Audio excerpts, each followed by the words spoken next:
Welcome to BV9 news. ముందుగా headlines చూద్దాం. ఓడిపోతామనే భయంతో బీఆర్ఎస్ పిచ్చి నాటకాలు ఆడుతోందని అద్దంకి ఫైర్. మతాన్ని రాజకీయ పావుగా వాడటం హింసాకరమని అద్దంకి దయాకర్ వ్యాఖ్య. ఎన్నికల సమయంలో బీఆర్ఎస్ నేతల ప్రవర్తనపై ఘాటు విమర్శలు. ప్రజాస్వామ్య పరిరక్షణ కోసం అందరూ అప్రమత్తం కావాలని పిలుపు. తిరుమలలో వైకుంఠ దర్శనం 10 రోజులు కొనసాగుతుందని భూమన ప్రకటన. భక్తుల సౌకర్యం కోసం తీసుకున్న నిర్ణయమే ఇది అని భూమన స్పష్టం. పాత విధానానికి తిరిగి వెళ్లడం సరైంది కాదని మాజీ టీటీడీ చైర్మన్ విమర్శ. ధార్మిక వ్యవహారాల్లో రాజకీయ జోక్యం ఆపాలని పిలుపు. మోంతా తుఫాన్ 28 రాత్రి లేదా 29 ఉదయం తీరం దాటే అవకాశం. ప్రజలు అప్రమత్తంగా ఉండాలని మంత్రి నారాయణ హెచ్చరిక. సీఎం చంద్రబాబు వీడియో కాన్ఫరెన్స్ లో సూచనలు ఇచ్చినట్టు సమాచారం. తుఫాన్ ప్రభావిత ప్రాంతాల్లో పాఠశాలలకు సెలవులు. జూబ్లీహిల్స్ ఉప ఎన్నిక తెలంగాణ మార్పు తొలిమెట్టు అని కె లక్ష్మణ్ వ్యాఖ్య. ఇది కేవలం ఎన్నిక కాదు, ప్రజల భవిష్యత్తు నిర్ణయమని వెల్లడి. ప్రజలు ద్వంద్వ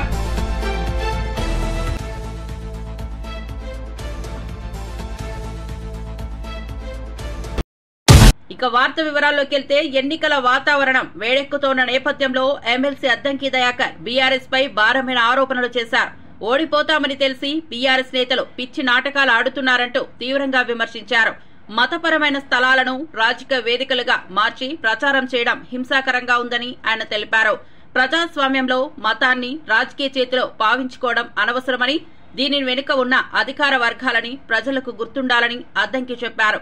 ఎలాంటి సంఘటన వల్లే వెనుకున్న వారిపై పశ్చాత్తాపం చెప్పకపోయినట్లయితే ప్రజల విచారానికి గురవుతారని హెచ్చరించారు. నియమాల పరిరక్షణ కోసం టీంకు ఎన్నికల ప్రచార సంఘానికి సంబంధిత ఆధారాలు సమర్పించాల్సిందని, ప్రజల విజ్ఞానంతో నిజమైన తీరును నిర్ణయించుకోవాలని ఆయన పిలుపునిచ్చారు. ఓపెన్ హ్యాండిల్స్ లో పెడుతున్నారు వాళ్ళు. ఇలా చర్చిలకు పోయి క్యాండిడేట్ ప్రచారం చేసి లేకపోతే ఇతర గుళ్ళలకు పోయి క్యాండిడేట్ ప్రచారం చేయించాల్సింది ఎవరు సలహాల మేరకు వస్తుంది? అది కేటీఆరా, హరీష్ రావా? మరి వీళ్ళు ఎవరు వీళ్ళని పురమాయిస్తున్నారు? ఇది పోతే ఎలక్షన్ కమిషన్ ఆబ్జెక్షన్ చెప్తుంది, కోడ్ ఎఫెక్ట్ అవుతుందని తెలిసినాక కూడా వాళ్ళు అట్లా చేయడం వెనుక ఉద్దేశం ఏంది? అంటే మమ్మల్ని ఎవరు పట్టించుకోరనే ఉద్దేశంతోనా మరి ఎట్లా? కాబట్టి అలా టీఆర్ఎస్ పార్టీ ఓడిపోతుంది అని తెలిసినాక వాళ్ళు చెయ్యని పిచ్చి నాటకాలు లేవు. ఇట్లాంటి ఎన్నో. ఇంకో అంశం కూడా మీరు చూసిండ్రు కదా, ఇలాంటివన్నిటితోని మీరు గెలుస్తారని కలలు కనకండి. ఇలా మేము అంటున్నాం, నిజాయితీగా ఎలక్షన్ చేసి గెలిస్తే మిమ్మల్ని ఎవరైనా మెచ్చుకుంటారు. కానీ ఓడిపోతామని తెలిసి ఎలక్షన్నే ఇబ్బంది పాలు చేసే ప్రయత్నం కేటీఆర్, హరీష్ రావు చేస్తున్నారు. ఇక మళ్ళీ దానికొకటి ఇక ఎట్లాంటి అంటే అక్కడ నియోజకవర్గంలో పెట్టాల్సిన ఏమో నియోజకవర్గంలో పెట్టుకుంటూ బయట కుల సంఘాలు, ప్రజా సంఘాలు, ఆటో సంఘాలు ఇట్లా అని చెప్పి బయట పెడుతున్నారు. దాని మొత్తం ఇంపాక్ట్ రావాలని చెప్పేసి అంటే కోడ్ ఎఫెక్ట్ కాకుంటుంటానికి హైదరాబాద్ చుట్టుపక్కల అంతటా కూడా ఉద్దేశపూర్వకంగా పెడుతున్నవి. ఇవన్నీ కూడా వాళ్ళు కేవలం ఓడిపోతామన్న భయంతోనే చేస్తున్నవి. ఒక పిచ్చి నాటకాలుగా మేము భావిస్తున్నాం. డెఫినెట్గా దీనికి ఎలక్షన్ కమిషన్ వారికి అప్పీల్ చేసినాం. వారి మీద చర్యలు తీసుకోవాలని కోరుతున్నాం.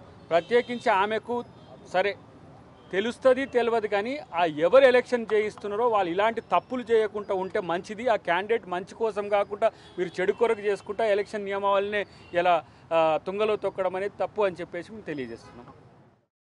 టీపీసీసీ మీడియా కమిటీ చైర్మన్ సామా రామ్మోహన్ బీఆర్ఎస్ పై భారీ ఆరోపణలు చేశారు. ఎన్నికల సమయంలో మతపరమైన స్థలాల్లో ప్రచారం చేయకూడదని ఎన్నికల సంఘం స్పష్టం చేసినప్పటికీ బీఆర్ఎస్ నాయకులు ఆ నియమాలను ఉల్లంఘిస్తున్నారని ఆయన వెల్లడించారు. ప్రజల భావోద్వేగాలను రాజకీయ లాభాల కోసం వినియోగించడం అనైతికమని, ఇది ప్రజాస్వామ్యానికి హానికరమని రామ్మోహన్ పేర్కొన్నారు. తర్వాత చర్చిలలో తిరుగుకుంటా మతపరమైనటువంటి ప్రదేశాల్లో ప్రచారాలు చేయకూడదని తెలిసినప్పటికీ కూడా ఆ యొక్క ప్రచారాలని వారి యొక్క అధికారపు ఖాతాల్లో ప్రచురించుకుంటా ఒక్క అంశం మీద కాదు, ఓటర్ పోల్ చీటీల గురించి మీ అందరికీ తెలుసు. గతంలో ఎన్నికల కోడ్ రాకంటే ముంగటనే నానా యాగి చేసినటువంటి బీఆర్ఎస్ పార్టీ మరి ఈరోజు పోల్ చీటీలు పంచుకుంటా, క్యాండిడేట్ యొక్క ఫోటోలతోటి పోల్ చీటీలు పంచుకుంటా రెడ్ హ్యాండెడ్గా అడ్డంగా దొరికినటువంటి సంగతి మీ దృష్టికి తెస్తా ఉన్నాం. రిటర్నింగ్ ఆఫీసర్ గారికి కూడా ఆధారాలతోటి మేము ఈరోజు ఇచ్చినాం. టీటీడీ మాజీ చైర్మన్ భూమన కరుణాకర్ రెడ్డి తిరుమలలో వైకుంఠ ద్వార దర్శనాన్ని 10 రోజుల పాటు కొనసాగించే నిర్ణయం పూర్వం జరిగినదే విషయం తన దృష్టిలో ఉందని చెప్పారు. వైకుంఠ ఏకాదశి సందర్భం దృష్ట్యా లక్షలాది భక్తులు తిరుమల దర్శనం కల్పించుకోవాలని తీసుకున్న నిర్ణయమని ఆయన వివరించారు. గత ప్రభుత్వ సమయంలో టీటీడీ పాలక మండలి ఆ నిర్ణయాన్ని ఆమోదించినప్పటికీ ప్రస్తుత ప్రభుత్వం పాత విధానానికి వెళ్లే ప్రయత్నం చేస్తున్నట్లు భూమన విమర్శించారు. భక్తులు అధిక సంఖ్యలో అవకాశాలు కల్పించడం కోసం తీసుకురావాల్సిన ఏర్పాట్లను నిలుపుకోవాలని ఆయన ఆకాంక్షించారు. ధార్మిక విధులపై రాజకీయం కోసం మార్పులు చేయరాదని భక్తుల హక్కులను పరిరక్షించాలని ఆయన పునరావృతంగా సూచించారు. తొక్కేసి మళ్ళీ పాత విధానాన్నే పునరుద్ధరించాలా అన్నటువంటి ఆలోచన ప్రస్తుత పాలక మండలి అధ్యక్షుడైనటువంటి బిఆర్ నాయుడు గారికి చాలా బలంగా ఉంది అన్నటువంటి విషయం అర్థమవుతున్నది. అది ఏంటిరా అంటే వైకుంఠ ఏకాదశి పర్వదినాల సందర్భంగా భక్తులకు లక్షలాది మందికి దర్శన భాగ్యం వైకుంఠ ద్వారం గుండా కల్పించాలా అన్నటువంటి ఒక సదాశయంతో ఆనాడు జగన్మోహన్ రెడ్డి గారు ముఖ్యమంత్రిగా ఉండగా ప్రస్తుత ఈఓ అనిల్ కుమార్ సింఘాల్ గారు ఉన్నప్పుడే దీనికి సంబంధించి ఒక పాలక మండలి నుంచి సభ్యులను ఒక నలుగురిని అలాగే అడిషనల్ ఈఓని ఒక సబ్ కమిటీగా వేయటమే కాకుండా దాదాపు 26 మంది పీఠాధిపతులతో వాళ్ళ సమ్మతిని వాళ్ళ యొక్క అంగీకారాన్ని తీసుకొని అలాగే తిరుమల వైఖానస ఆగమ పండితుల యొక్క సలహాల మేరకు పెద్దజియ్యర్ గారు ఇచ్చినటువంటి సూచనల మేరకు దాదాపు 32 మంది ప్రముఖులు వైకుంఠ ద్వార దర్శనం 10 రోజుల పాటు ఉంటే చాలా మంచిదని, అది ఆగమయుక్తమన్నది అని, దివ్య దేశాలలో రెండవదిగా పేర్గాంచిన శ్రీరంగం తర్వాత తిరుమలలో ఈ సాంప్రదాయం పూర్వకాలాన ఉండినదని, కాలక్రమంలో అది వైకుంఠ ఏకాదశికే పరిమితమైతే ఆ తర్వాత ద్వాదశి రోజున కూడా వైకుంఠ ద్వారాలు తెరిచేటువంటి పరిస్థితి వచ్చినది అంటూ ఈ ఆలోచన 10 రోజుల పాటు వైకుంఠ ద్వారాలు తెరిచేటువంటి ఆలోచన అత్యంత శ్రేయస్కరమే కాకుండా సామాన్య భక్తులకు 10 రోజుల పాటు స్వామివారి యొక్క వైకుంఠ ద్వార దర్శనం లభించటం, ఆ కార్యక్రమాన్ని చేయటం ఎంతో మంచి నిర్ణయమునని తీసుకొని 2020వ సంవత్సరంలో జగన్మోహన్ రెడ్డి గారు ముఖ్యమంత్రిగా ఉండగా ఈ కార్యక్రమాన్ని మేము ప్రారంభించటం జరిగింది. మోంతా తుఫాన్ తీవ్రత పెరుగుతుండటంతో రాష్ట్ర ప్రభుత్వం చర్యలు తీసుకుంటున్నట్లు మంత్రి నారాయణ వివరించారు. తుఫాన్ ఈ నెల 28 రాత్రి లేదా 29వ తేదీన ఉదయాన తీరాన్ని దాటే అవకాశం ఉందని తెలిపారు. అందరూ అప్రమత్తంగా ఉండాలని సీఎం చంద్రబాబు ఇప్పటికే అధికారులు, ప్రజాప్రతినిధులతో పలు వీడియో కాన్ఫరెన్స్ ద్వారా సూచనలు ఇచ్చినట్లు తెలిపారు. ప్రభావిత ప్రాంతాల్లో ముందస్తు జాగ్రత్త చర్యలు, ఆయుధ సామర్థ్యాల సమన్వయం చేయమని ఆయా అధికారులకు ఆదేశాలిచ్చారని తెలిపారు. ప్రాంతాల్లో దాటేదానికి అవకాశాలు ఎక్కువ ఉన్నాయనేది ఈరోజు వరకు ఉన్న ఫోర్కాస్ట్. దాని మీద ముఖ్యమంత్రి గారు ఇంతవరకు అనేక దఫాలుగా అటు అధికారులతోనూ ప్రజాప్రతినిధులతోనూ వీడియో కాన్ఫరెన్స్, టెలికాన్ఫరెన్స్లో మాట్లాడటం, అనేక ఇన్స్ట్రక్షన్స్ ఇచ్చారు. దుబాయ్కి పోయినా దుబాయ్ నుంచి కూడా యాక్చువల్గా కాన్ఫరెన్స్ తీసుకొని మా అందరికీ యాక్చువల్ ఇన్స్ట్రక్షన్ జరిగింది. 27వ తేదీ నుంచి 29వ తేదీ దాకా పాఠశాలకు మొత్తం అన్నిటికీ టోటల్గా హాలిడే ఇవ్వడం జరిగింది. 29వ తేదీ పరిస్థితిని చూసుకొని అవసరమైతే 30 తేదీ ఇవ్వాలా లేదనేది నిర్ణయిస్తారు. 101 వసతి గృహాలు గురుకుల పాఠశాలలో ఉన్న 14,499 మంది పిల్లలు ఇంటికి పంపించేశారు. ఇంటికి రీచ్ అయినట్టు కూడా మెసేజ్ కూడా రిసీవ్ చేసుకోవడం జరిగింది. బీఆర్ఎస్ నాయకుడు కేటీఆర్ చేసిన వ్యాఖ్యలపై మంత్రి కోమటిరెడ్డి వెంకటరెడ్డి తేలికగా స్పందించారు. ఒకరిపై మరొకరు తిట్టుకోవడం ద్వారా రాజకీయ స్థాయిని తగ్గించకూడదు. నేను కేటీఆర్ ఆరోపణలకు ప్రతిస్పందిస్తే నా స్థాయి కూడా తగ్గిపోతుందని కోమటిరెడ్డి పేర్కొన్నారు. రాజకీయాల్లో పరస్పర గౌరవం ఉండాలి, కానీ అసత్య ప్రచారాల్ని కొనసాగించడం కేటీఆర్ అలవాటేమేనని విమర్శ చేశారు. కుటుంబ విషయాలపై ప్రసంగించినప్పుడు ముందు ఉదంతాలపై స్పష్టత ఇవ్వాలని కోమటిరెడ్డి సూచించి హరీష్ రావు, సంతోష్ రావుల పేర్ల ప్రస్తావనపై సంబంధిత వ్యక్తులు వివరాలు చెప్పాలని ఆయన డిమాండ్ చేశారు. ఆ పిల్లగాడి మీద నేను ఆన్సర్ చెప్తే నా లెవెల్ తగ్గదు కాదు. ఆయన ఉద్యమం లేడు. నేను కొట్లాడినప్పుడు, నేను ఎమ్మెల్యే అయినప్పుడు ఆయన అమెరికా గుంటూరులో చదువుకుంటున్నా. ఆయన దాని మీద నేను కామెంట్ చేయగానే మీ కుటుంబ పంచాయతీ తెచ్చుకొని నేను ఎప్పుడో చెప్పినా 5 టీఆర్ఎస్లు అయితాయని మళ్ళీ చెప్పాక టీఆర్ఎస్ రిటైర్డ్ టీఆర్ఎస్ పెన్షనర్స్ ఉంటుంది కదా, టీఆర్ఎస్ పెన్షనర్స్ కేసీఆర్ అధ్యక్షుడు, ఓ టీఆర్ఎస్ హెచ్ అంటే హరీష్ రావు, టీఆర్ఎస్ కవిత అంటే ఏం పెట్టుకుంటుందో తెలియదు పేరు, ఆమెమో తిరుగుతున్నది. TRS S, TRS KTR, TRS Himanshu Rao, ఈ చాలా పార్టీలు వస్తాయి. ఆ పార్టీ గురించి మాట్లాడే టైం వేస్ట్. కాటన్ ఒడ్డు ఖరాబ్ మీడిస్తుంటే బొందల పడ్డారు పార్టీని పట్టుకొని ఎందుకు? ఎప్పుడైతే టీఆర్ఎస్ని బీఆర్ఎస్ పెట్టుకున్నో, బీఆర్ఎస్ అంటే బొందలగడ్డ రాష్ట్ర సమితి, నాకు రైతులు ఎక్కడికి వెళ్తారు. ఆయన ప్రజల మధ్యలో ఉండే మంచి ఎన్టీఆర్ పార్లమెంట్లో ఆమె ఎప్పుడైనా మాట్లాడిందా? పార్లమెంట్లో మా ఎంపీ గారు చూసిందా 2 ఏళ్ళకి వెళ్ళి ప్రతి ఇష్యూ మీద ఏ విధంగా స్పందిస్తున్నాం? గెలిచినప్పటికెళ్ళి కవితలు ఎప్పుడైనా చూసిందా? ఎప్పుడు హైదరాబాద్ లో ధరణి ఇది కాలేజీలో ఇదే పంచాయతీ. మహిళా కార్పొరేషన్ చైర్మన్ శోభారాణి బీఆర్ఎస్ పై తీవ్ర వ్యాఖ్యలు చేశారు. పార్టీ రోజు రోజుకు ప్రజాదరణ కోల్పోతుందని ఆమె అన్నారు. జూబ్లీహిల్స్ ఉప ఎన్నికల్లో బీఆర్ఎస్ మహిళా భావోద్వేగాన్ని రాజకీయ ప్రయోజనాల కోసం ఉపయోగించుకుంటోందని విమర్శించారు. ఉండదు అని చెప్పేసి అర్థమవుతోంది. ఎమ్మెల్యే ఎలక్షన్ లో ఓడిపోయారు, పార్లమెంట్ ఎలక్షన్ లో 0 రిజల్ట్. రోజు రోజుకు పార్టీ పరిస్థితి దిగజారిపోతున్నటువంటి తరుణంలో మొత్తం టీఆర్ఎస్ లో ఉన్నటువంటి చోటా మోటా బడా లీడర్లందరూ కూడా ఇవాళ జూబ్లీహిల్స్ ఎన్నికల మీద కాన్సన్ట్రేషన్ చేసి ఎట్లయినా ఈ ఎన్నిక గెలవాలని ఒక ప్రయత్నంలో మొదలుపెట్టారు.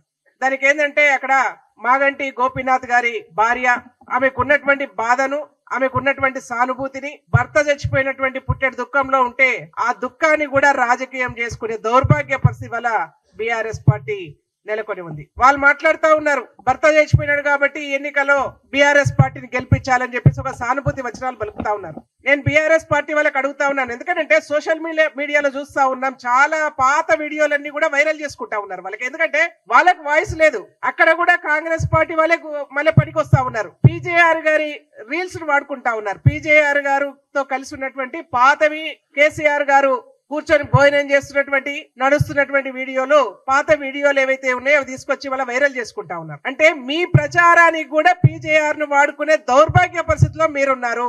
పీజేఆర్ అంటే కాంగ్రెస్ పార్టీ, పీజేఆర్ అంటే జూబ్లీహిల్స్, పీజేఆర్ అంటే పేదల మనిషి. చిట్ట చివరి శ్వాస వరకు కూడా కాంగ్రెస్ కండువా కప్పుకొని కాంగ్రెస్ కు జిందాబాద్ కొట్టినటువంటి నాయకుడు పి జనార్దన్ రెడ్డి గారు. మీరు పీజేఆర్ గారు చనిపోయిన తర్వాత కేసీఆర్ ఇంటికి పోయి ఆ రోజు విష్ణు గాని, విజయ గాని, మరియు వారి భార్య గాని కేసీఆర్ గారి అపాయింట్మెంట్ కోసం కూర్చుంటే గంటల తరబడి బయట కూర్చోబెట్టినటువంటి దౌర్భాగ్య పరిస్థితి మీరు ఇవాళ రాజకీయాల కోసం మళ్ళీ పీజేఆర్ ను వాడుకునే పరిస్థితి మీరు తీసుకొస్తా ఉన్నారు. ఇక ఉప ఎన్నికలు అనగానే ఇక్కడ చనిపోయినారు కాబట్టి ఉప ఎన్నికల్లో కాంగ్రెస్ పార్టీ పోటీ చేయకుండా ఉంటే బాగుంటుండే అని ఒక ఆలోచన వచ్చింది. మీరు పీజేఆర్ చనిపోయినప్పుడు పోటీలో పెట్టారు. తెలంగాణ రాష్ట్రంలో ఉన్నటువంటి, తెలంగాణ రాష్ట్రానికి గుండెకాయగా ఉన్నటువంటి హైదరాబాద్ అంతా కూడా పీజేఆర్ చనిపోతే స్వచ్ఛందంగా బంద్ చేసి పీజేఆర్ కు సానుభూతి ప్రకటిస్తే మీరు ఆ సానుభూతిని గాని దేన్ని గాని పట్టించుకోకుండా ఆ రోజు ఎలక్షన్ లో పోటీ చేసినటువంటి పరిస్థితి మీది.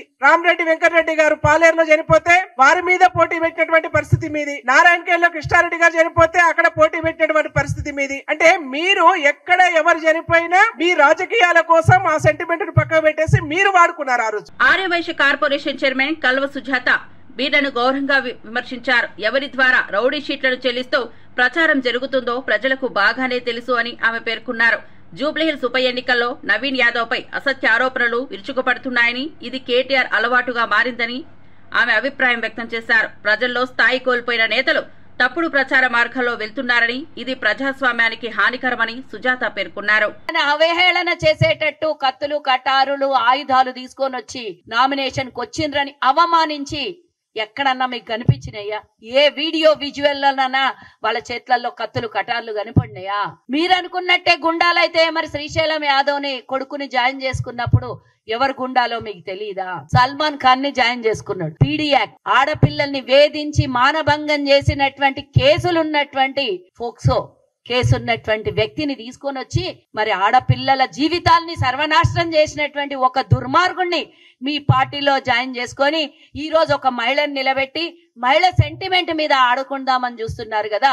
మరి మీ పార్టీలో మీ పక్కన మీ బెడ్రూమ్ లో తీసుకొని వచ్చినటువంటి కేటీఆర్ మరి ఒక ఆడపిల్ల జీవితాన్ని నాశనం చేసినటువంటి వ్యక్తిని పక్కన పెట్టుకొని ప్రచారం చేస్తుంటే ఆడపిల్లలకి, మహిళలకి ఏం భరోసా ఇస్తున్నారని ఈ సందర్భంగా నేను అడుగుతున్నా. అంటే రేపు పొద్దున ఆ ఆడపిల్లలు రోడ్డు మీద జూబ్లీహిల్స్ లో తిరగలేము మిమ్మల్ని గెలిపిస్తే అని మీరు ప్రచారం చేస్తున్నారా? లేకపోతే ఆడపిల్లలకు రక్షణ లేదని ప్రచారం చేస్తున్నారా? ఏ ముఖం పెట్టుకొని మీరు ఓటు అడుగుతారు?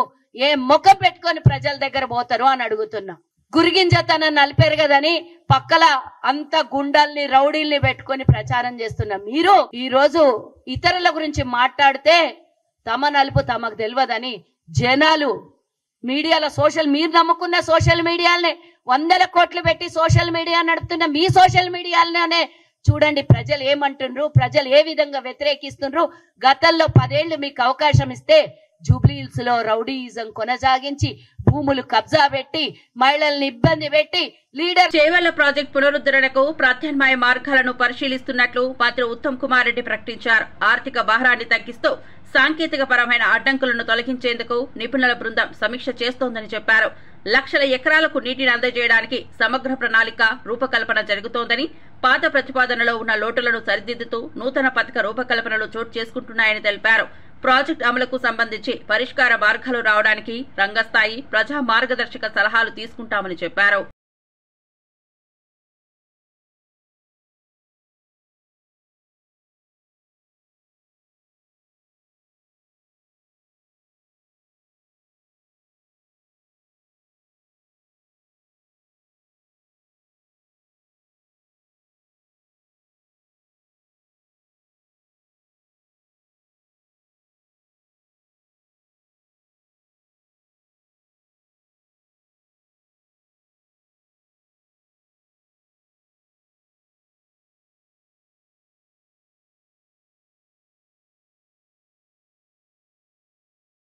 మొంతా తుఫాన్ నేపథ్యంలో బాపట్ల జిల్లా పోలీసులు పూర్తిస్థాయి అప్రమత్తతలో ఉన్నట్లు ఎస్పీబీ ఉమామహేశ్వర్ ఐపీఎస్ వివరించారు. అవసరమైతే బీచ్లను తాత్కాలికంగా మూసివేస్తామని తెలిపారు. జిల్లా ప్రధాన కార్యాలయం, సబ్ డివిజన్ల వద్ద కమాండ్ కంట్రోల్ సెంటర్లు ఏర్పాటు చేసి అన్ని సమన్వయ చర్యలను తక్షణమే అమలు చేసే సామర్థ్యాన్ని ఏర్పరచామని స్పష్టం చేశారు. మహిళల సహాయం కోసం ఉమెన్ హెల్ప్ డెస్కులు రికార్డులను పునః పరిశీలించి అవసరమైన శిక్షణను ఇచ్చామని తెలిపారు. ప్రభావం ఉండే అవకాశం ఉందని మనం అనుకుంటున్నాం. ఈ లొకాలిటీలో 108 హెబిటేషన్స్ ఉన్నాయి. మనం ఈ 108 హెబిటేషన్ సంబంధించిన సచివాలయాల పరిధిలో మనం రిలీఫ్ సెంటర్స్ ఐడెంటిఫై చేయడం జరిగింది. ఓవరాల్ జిల్లా వ్యాప్తంగా మనం అన్ని మండలాలకు కలిపి 25 మండలాలకు కలిపి around 400 plus rehabilitation centres, temporary relief centres మనం ఐడెంటిఫై చేసుకోవడం జరిగింది. దానికి సంబంధించినటువంటి ఎమ్యూనిటీస్ కావచ్చు, అండ్ అదర్ వస్తువులు సంబంధించినటువంటి ఇష్యూస్ అన్నింటినీ కూడా రెవెన్యూ యంత్రాంగం డీల్ చేస్తుంది. రెవెన్యూ పరంగా కాకుండా మనకి టోల్ ఫ్రీ నెంబర్ ఏమైనా పర్సనల్ గా ఉందా సార్? మన command and control toll free number ఉంది. నేను ఒకసారి press command control room. Guntur collector Tameem Ansariya Montha తుఫాన్ తీవ్రతను దృష్టిలో పెట్టుకుని అప్రమత్తత సూచనలు జారీ చేశారు. ప్రమాదాన్ని ఉనికిలో ఉన్న ప్రాంతాల నుంచి ప్రజలను తక్షణమే పునరావాస కేంద్రాలకు తరలించవలసిందిగా స్పష్టమైన ఆదేశాలు ఇచ్చారు. వాతావరణ శాఖ హెచ్చరికలు, టెలికాన్ఫరెన్స్ ద్వారా ఏర్పాట్లను పునఃసమీక్షించి సమన్వయ బృందాలకు చివరి సూచనలు అందజేశారు. రోడ్డు వాయిదా, ఎమర్జెన్సీ వైద్య నిర్వహణ, షెల్టర్ సెక్షన్ వంటి అంశాలపై పూర్తి నిఘా కల్పించి పబ్లిక్ అవేర్నెస్ ద్వారా ప్రజలకు తక్షణ సమాచారం అందిస్తామని కలెక్టర్ తెలిపారు. అందరూ కూడా ఎవరు కూడా బయటకి రాకండి, ఇంటిలోనే ఉండండి. మీకు కావాల్సిన అత్యవసర వస్తువులు అరేంజ్ చేసుకోండి. మీ కూరగాయలు, fruits, essential medicines, other food items, milk, bread ఇవి అన్నీ కూడా ముందే స్టాక్ చేసి పెట్టుకోండి. ఇంటిలోనే ఉండండి. అదేవిధంగా బయట చెట్లు కింద ఓపెన్ స్పేసెస్లో ఉండకండి, ఎందుకంటే ఎక్కువ పిడుగులు కూడా పడతాయి. సో సేఫ్గా ఇంటిలోనే మీరు ఉండాలని కోరుతున్నాను. అదేవిధంగా గాలి కూడా చాలా వేగంగా వీచే అవకాశం ఉంది కాబట్టి మీ ఇంటి దగ్గర ఏదైనా షీట్స్, డ్రమ్స్, హోర్డింగ్స్ ఉంటే కూడా ముందుగానే తీసేసేయండి. ఇక్కడ కార్పొరేషన్ నుంచి కూడా, అదేవిధంగా రెవెన్యూ డిపార్ట్మెంట్ నుంచి, పోలీస్ డిపార్ట్మెంట్ నుంచి కూడా మీ ఇంటి పక్కన ఉన్న హోర్డింగ్స్ని రిమూవ్ చేయడానికి వస్తారు. వారు కూడా మీరు సహకరించండి. ఎవరైతే టెంట్లో, టెంపరీ టెంట్స్లో, గుడిసెల్లో, కూడారాల్లో ఉన్న వారికి మేమే ఇక్కడ రిలీఫ్ సెంటర్స్ అరేంజ్ చేసి ఉన్నాము. రెవెన్యూ డిపార్ట్మెంట్ నుంచి, పోలీస్ డిపార్ట్మెంట్ నుంచి మీ దగ్గరికి వస్తారు మిమ్మల్ని షిఫ్ట్ చేయడానికి. ఇది ఒక ముందస్తు చర్యలు తీసుకుంటున్నాము. ఎందుకంటే ఈ సైక్లోన్ టైంలో రేపు స్పెసిఫిక్గా చెప్పాలంటే రేపు ఆఫ్టర్నూన్ నుంచి ఎక్కువ గాలితో అతి భారీ వర్షాలు పడతాయి కాబట్టి ఆ టైంలో ఏదైనా పాత ఇల్లు పడిపోవడానికి అవకాశం ఉంది కాబట్టి ముందస్తుగానే మిమ్మల్ని అటువంటి ఇల్లులో ఉన్న వారిని గుర్తు చేసి ఉన్నాము. దాదాపు ఒక 8,000 అలాంటి కచ్చా హౌస్ ఉన్నాయి. దాంట్లో ఉన్నవారు మిమ్మల్ని షిఫ్ట్ చేయడానికి మన సిబ్బంది రెవెన్యూ డిపార్ట్మెంట్ నుంచి, పోలీస్ డిపార్ట్మెంట్ నుంచి మీ దగ్గరికి వస్తారు. వారికి సహకరించండి. దయచేసి మీరు ఏదైతే అరేంజ్ చేసి ఉన్నామో ఆ రిలీఫ్ సెంటర్స్కు మీరు రండి. మీకోసం రిలీఫ్ సెంటర్స్లో ప్రభుత్వం నుంచి మీకు కావాల్సిన అన్ని సదుపాయాలు అరేంజ్ చేసి ఉన్నాము. మంచి బీజేపీ రాజ్యసభ్యుడు డాక్టర్ కె లక్ష్మణ్ జూబ్లీహిల్స్ ఉప ఎన్నికను రాష్ట్ర రాజకీయ భవిష్యత్తుకు కీలకమని ప్రకటించారు. ఈ ఎన్నిక కేవలం నియోజకవర్గ విజయాలు కాదు, తెలంగాణలో మార్పు దిశగా మొదటి సంకేతమని ఆయన భావనలు వ్యక్తం చేశారు. ప్రజలు గత పాలనల వల్ల విసిగిపోయారని, బీజేపీ అందించే అజెండా ద్వారా అభివృద్ధికి సత్వర మార్గం లభిస్తుందని తెలిపారు. పార్టీ కార్యకర్తలు ప్రతి ఇంటికి చేరి బీజేపీ పాలసీలను వివరించాలని, ప్రజలకు అత్యవసర సంక్షేమం, అభివృద్ది పథకాలు అందించడానికి బీజేపీ సిద్దంగా ఉందనడంలో లక్ష్మణ్ చెప్పారు. 5 ఏళ్ల పాటు ప్రజల ఆశలను నెరవేర్చే నేతృత్వాన్ని ఆవశ్యకమని ఆయన పేర్కొన్నారు. లేని అంశాన్ని తెర మీదకి తీసుకొచ్చి ఓట్ చోరీ అంశం అని ఇవాళ ఆ ఎన్నికల్లో ఈ ఓట్ చోరీ ఏ రకంగా కాంగ్రెస్ కు బూమరంగ్ అయిందో బీహార్లో ప్రజలు చెప్తా ఉన్నారు. మా ఓట్లు మాకు సురక్షితంగా ఉన్నాయి అంటే దొంగ ఓట్లను ఏరివేయడం కూడా కాంగ్రెస్ పార్టీకి ఇవాళ ఏమాత్రం కూడా ఇష్టం లేదు. అందుకని ఇవాళ బిహార్లో घुसपैठियों का राज होना या बिहारों का राज होना ప్రజలు ఇవాళ అంటే చొరబాటుదారులుగా వచ్చేటి వాళ్ళతో ప్రభుత్వం ఏర్పాటు కావాలన్నా లేదా ఇవాళ బీహారీలు వాళ్ళ నాయకత్వంలో ఇవాళ ప్రభుత్వం ఏర్పడాలన్నా అంటే ప్రజలు ఇవాళ ప్రశ్నిస్తూ ఉన్నారు. కేవలం మీరు ఓట్ చోరీ పేరు మీద ఓట్లను మాత్రమే ఆ చొరబాటుదారులకు ఓటు హక్కు కల్పించడం లేదు, వారికి పౌర హక్కులు కల్పిస్తూ ఉన్నారు. అంటే దేశం ఏమైనా పరిపాలేదు, రోహింగాలు, బంగ్లాదేశీలు, ఈ విధమైన పరిస్థితి ఇవాళ బీహారు, బెంగాల్లో మాత్రమే కాదు హైదరాబాద్లో కూడా ఆ పరిస్థితి నెలకొని ఉంటుంది. ఎవరు వంత పాడుతూ ఉన్నారు ఇవాళ? ఇదే కాంగ్రెస్ పార్టీ వెన్నుదన్నుగా నిలుస్తున్నది. బెంగాల్లో మమతా బెనర్జీ, ఇక్కడ హైదరాబాద్లో మజ్లిస్ పార్టీ.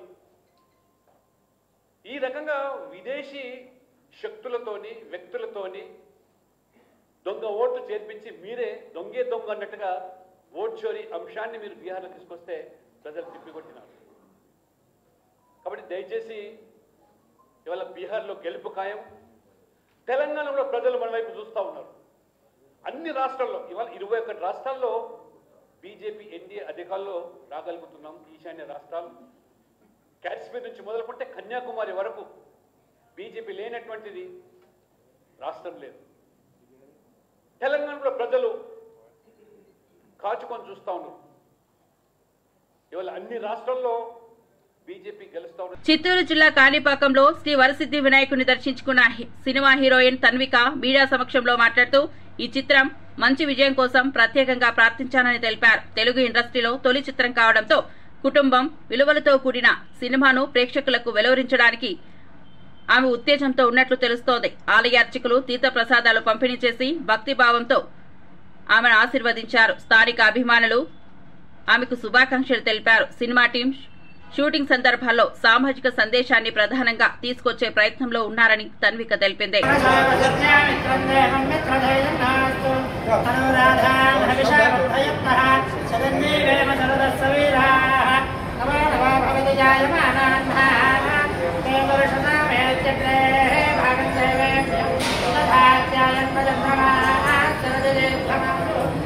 నేను తాన్విక అండి. సో నేను ఈరోజు వినాయక టెంపుల్ వచ్చేసాను. నాకు చాలా ఆనందంగా ఫీల్ అవుతుంది, ఎందుకంటే ఇక్కడ పాజిటివ్ వైబ్ చాలా ఎక్కువ ఉంది. నాకు ఇలా ఇది హైదరాబాద్ పీపుల్ వాళ్ళు చాలా నాకు సపోర్ట్ చేస్తున్నారు. సో నాకు అది కూడా ఆనందంగా ఫీల్ అవుతుంది. సో ఈ టెంపుల్ ఫస్ట్ టైం వచ్చేసాను నాకు, బట్ ఫస్ట్ టైం అలా ఫీల్ రావట్లేదు. అంటే మళ్ళీ మళ్ళీ వస్తూనే ఉంటున్నా అలా ఫీల్ వస్తుంది. నేను ఖచ్చితంగా ఈ టెంపుల్కి వస్తున్నా. సో ఇలాగే తెలుగు వాళ్ళు నాకు సపోర్ట్ చేయాలి, మీ ఆశీర్వాదం నా మీద ఉండాలి. సో ధన్యవాదాలు, thank you so much. So నేను ఇప్పుడు తెలుగు మూవీ చేస్తున్నా. మూవీ నేమ్ ఏంటంటే ద బ్రైన్. ఆ మూవీలో ఇవి బులెటిన్ విశేషాలు. చూస్తూనే ఉండండి